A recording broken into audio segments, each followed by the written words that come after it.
Hello everyone. Today's topic is logistic regression. In the earlier videos, we had seen and implemented linear regression. So you all might be thinking that why do we need some other algorithm? Why can't we use linear regression for predicting all our data sets? So today we will be answering those questions, why linear regression fails, and we'll also look at how logistic regression helps in those areas. So let us begin. First, we will look at the contents. We will start by looking at cases where linear regression fails, and this will give us the motivation for logistic regression. We'll introduce a new function today, which is the sigmoid function, and following the same architecture from linear regression, we'll have the hypothesis function, the cost function, and the gradient descent. So let's start. Why linear regression fails?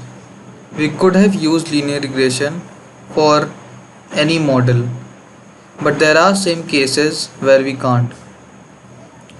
The first case is classification problems. We have seen we can use linear regression for predicting house prices or predicting stock prices for the next day.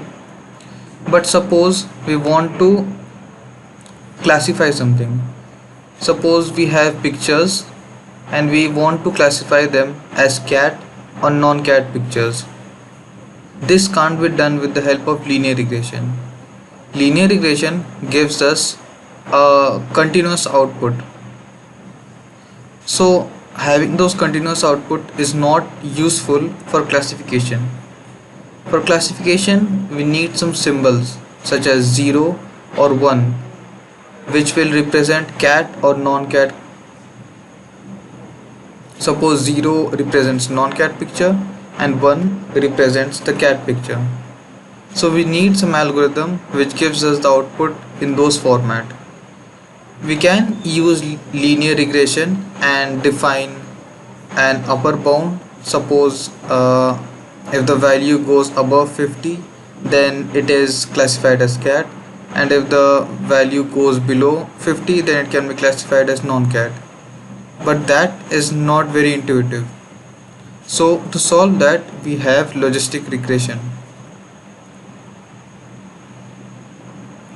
We will look at the second case where logistic regression fails, and that is when there are non-linear decision boundaries.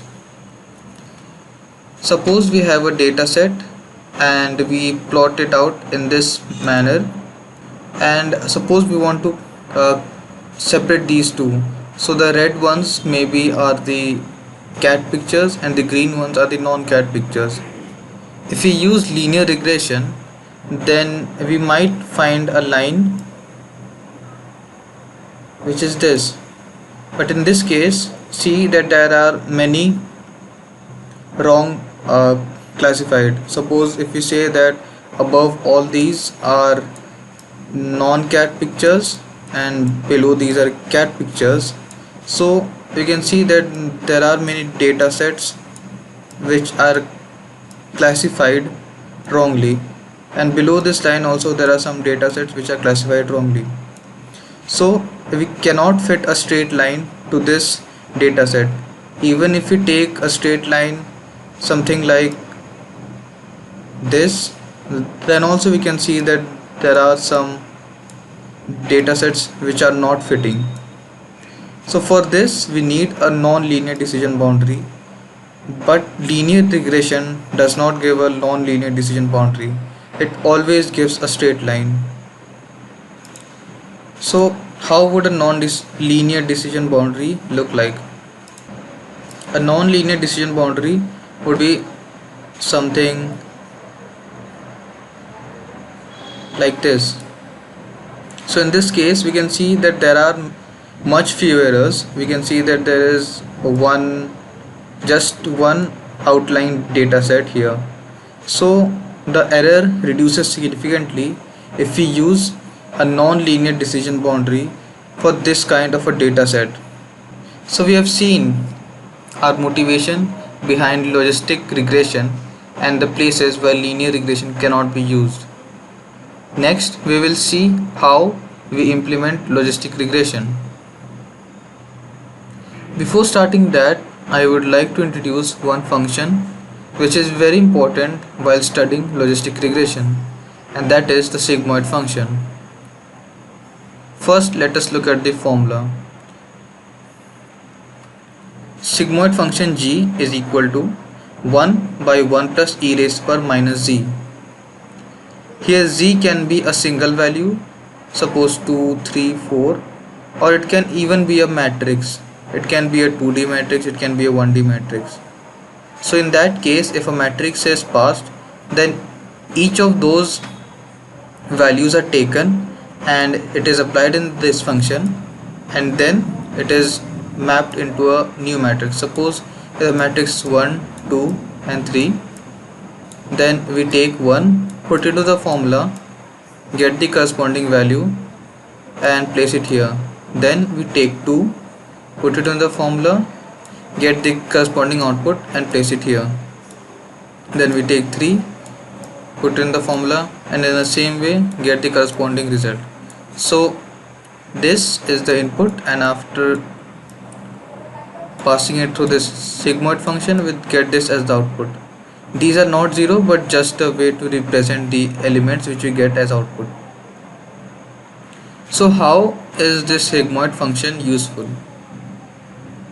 Remember our first problem which we had addressed today is that while using linear regression, we do not get numbers which can be used for classification. We get continuous values. For classification, we need values such as 0 or 1 which can be used to classify something. So if we look at this function closely, we can see that whatever be the input, the output will always lie between 0 and 1. This is the graph of the sigmoid function, and see how all the values lying between this 0 and 1. Here the graph is only up till here, but if we extend it till infinity, then the graph goes something like this.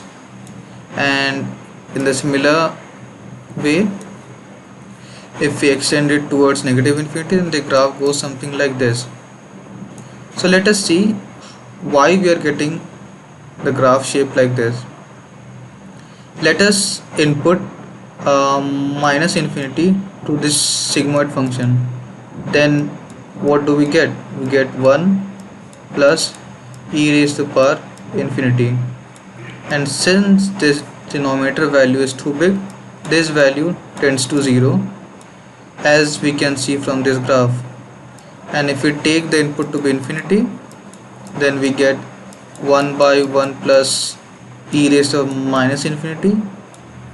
This value goes to 0 and we get the output as 1, as it is seen from the graph here.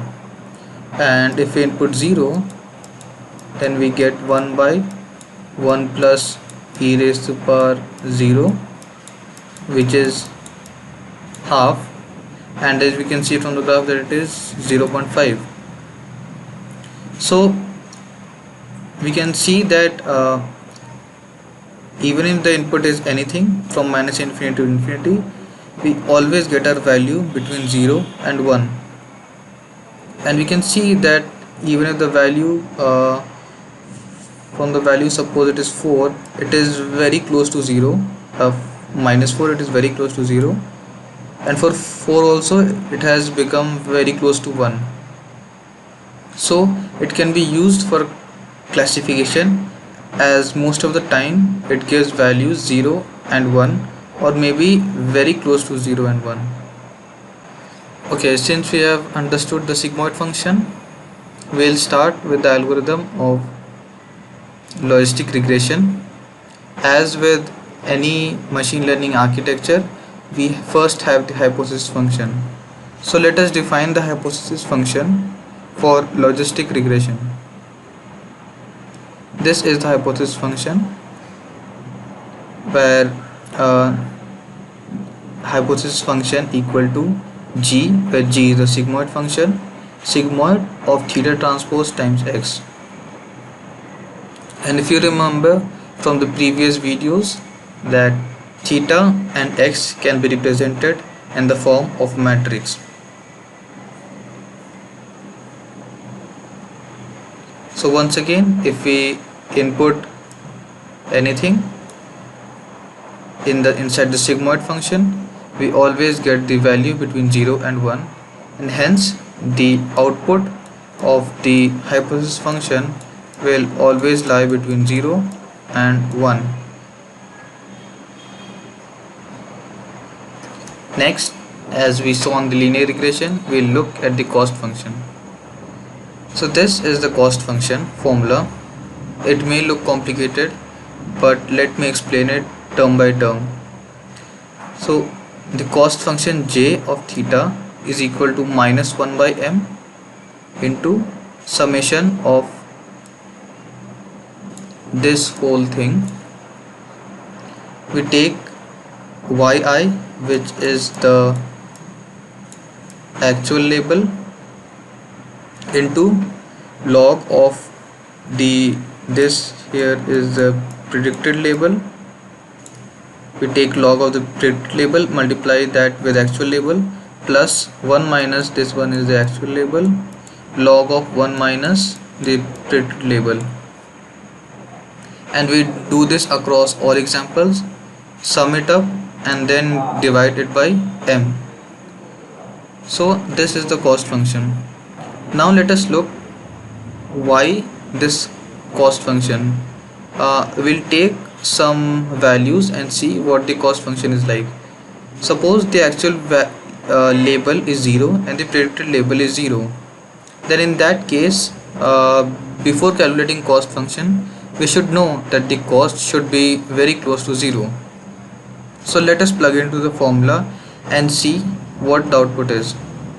So here the actual label is 0, so this term is y is 0, so this whole term goes to 0, this yi is 0, so 1 into log of 1 minus 0, so log of 1 is 0, so this whole term also goes to 0, so the output becomes 0. So here we can see that the cost becomes 0. Now let's take the second case. Suppose the actual label is 0, so this whole term goes to 0, and the predicted label is 1.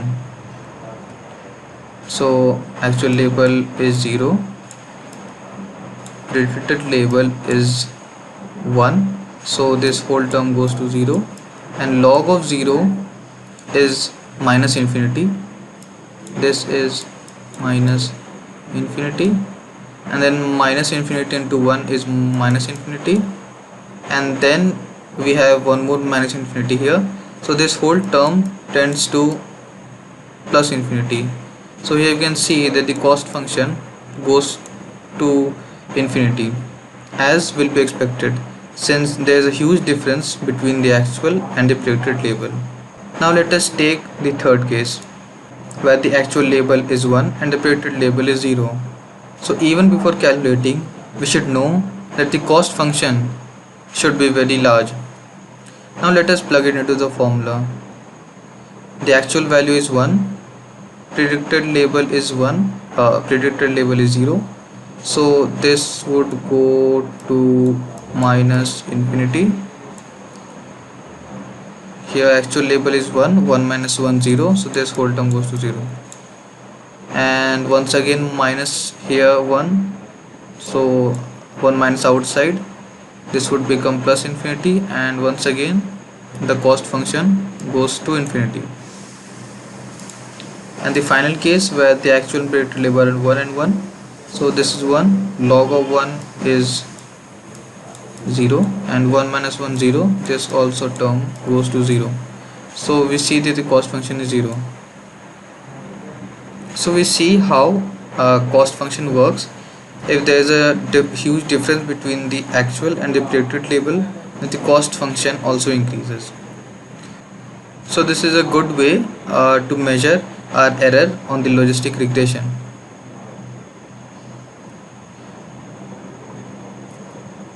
In the previous slide, we saw how we can use for loops to calculate the cost function, but here we will use the vectorized approach.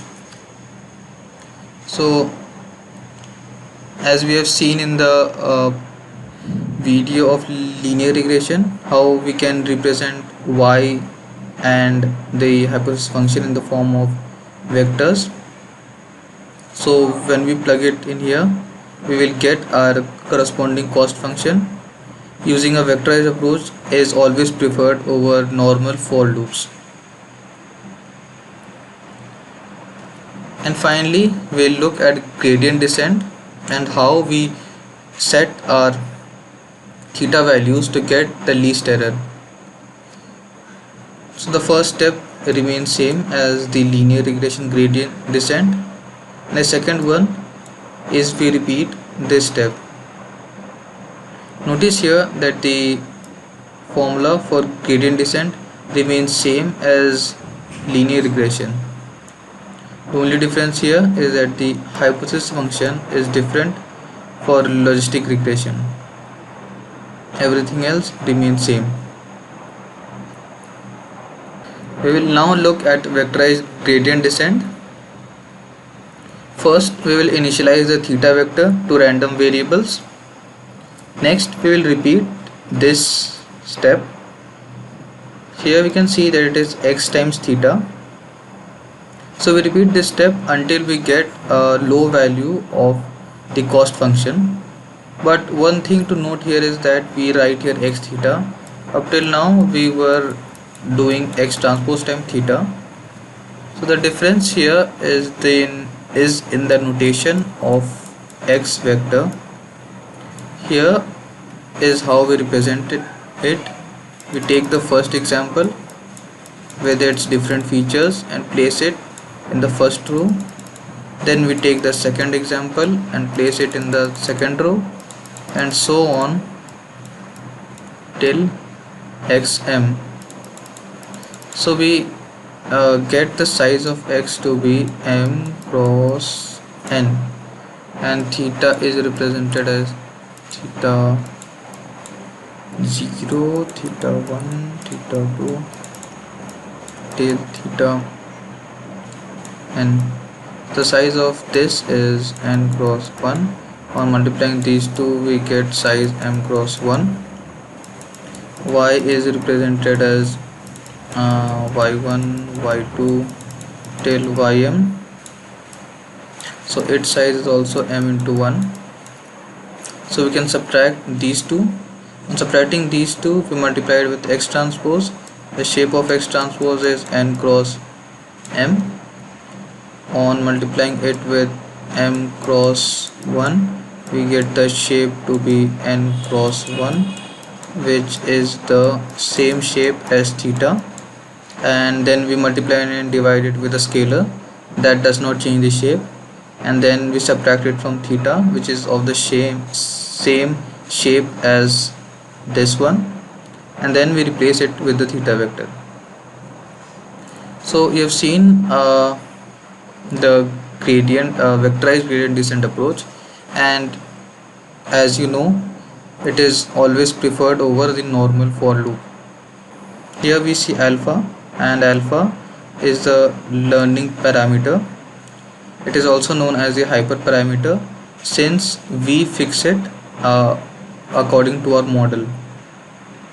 And as we have seen in the previous lecture, that a slow learning rate, which is alpha, will lead to slow gradient descent, and if we use a big value of alpha, then it is possible that the cost function may not reach the minimum value and it may diverge. So we have looked at logistic regression algorithm. And now, lastly, we will summarize it all. We started with the motivation behind logistic regression and as why linear regression fails, and the different cases where linear regression's failure and logistic regression success. We introduced a new function, which is the sigmoid function, and looked at how it is helpful in logistic regression. And following the architecture from linear regression, we looked at the hypothesis function, the cost function, and the gradient descent. Out of these, the hypothesis function was modified, the cost function was modified, but the gradient descent remained same. I hope you have understood logistic regression and why it is different from linear regression. Thank you.